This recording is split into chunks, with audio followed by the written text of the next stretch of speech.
इतिहास में वही देश आगे निकलता है जो शोर से दूर रहकर सबसे खतरनाक काम कर जाता है। और ठीक ऐसा ही भारत ने इस वक्त कर दिखाया। जब पूरी दुनिया का ध्यान वेनेजुला, अमेरिका और ग्लोबल जियोपॉलिटिक्स पर था, उसी समय राजस्थान के पोखरण में भारत ने एक ऐसा परीक्षण कर दिया जिसने आर्टिलरी वॉरफेयर की परिभाषा को ही बदल दिया।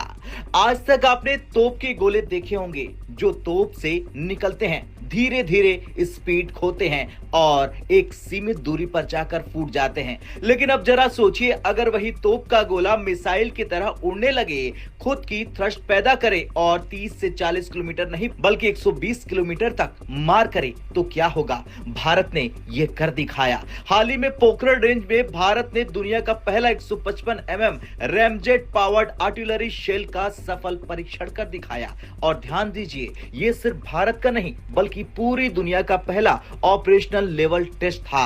अमेरिका ने कोशिश की, इजराइल ने विकल्प ढूंढे, लेकिन successful ramjet artillery shell test सिर्फ भारत ने किया। अब सवाल यह है कि भाई इसमें नया क्या है। तोप का गोला तो पहले भी था, यहीं पर भारत ने दिमाग लगाया। दरअसल नॉर्मल आर्टिलरी शेल काम ऐसे करता है कि तोप से छोड़ा जाता है, बैलिस्टिक ट्रेजेक्ट्री, स्पीड धीरे धीरे कम और फिर सीमित रेंज 30 से 40 किलोमीटर, मैक्सिमम 50 से 60 किलोमीटर। कोई कंट्रोल नहीं, कोई थ्रस्ट नहीं, कोई करेक्शन नहीं। लेकिन भारत ने कहा, जब हम तोप से गोला छोड़ ही रहे हैं तो उसमें पहले से फ्यूल है, तो क्यों न उसे स्पीड का इस्तेमाल कर दे, उसे खुद उड़ने वाला हथियार बना दे। यही जगह है जहां रैमजेट टेक्नोलॉजी काम आती है। रैमजेट इंजन को अलग से लॉन्च की जरूरत नहीं है, पहले से मिली हाई स्पीड चाहिए। तोप से निकला गोला लगभग मैक 2 की स्पीड पहले से ही पा चुका होता है। वही स्पीड रैमजेट को एक्टिव कर देता है, फ्यूल जलता है और फिर लगातार थ्रस्ट पैदा होती है। नतीजा,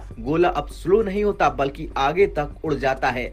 अब यह गोला सिर्फ गिरता नहीं, फ्लाइट के दौरान कंट्रोल होता है। ज्यादा स्पीड, ज्यादा रेंज, बेहतर प्रिसीजन, यानी तोप का गोला प्लस मिसाइल की सोच। अब इसकी रेंज में क्या फर्क है ये जान लीजिए। दरअसल नॉर्मल 155 शेल 30 से 40 किलोमीटर, कभी कभी 50 से 60 किलोमीटर तक गिरता है, लेकिन नया रैमजेट शेल लगभग 120 किलोमीटर तक जाता है। मतलब दुश्मन की गहराई तक strike, airbase, supply depot, command post, वो भी तोप से।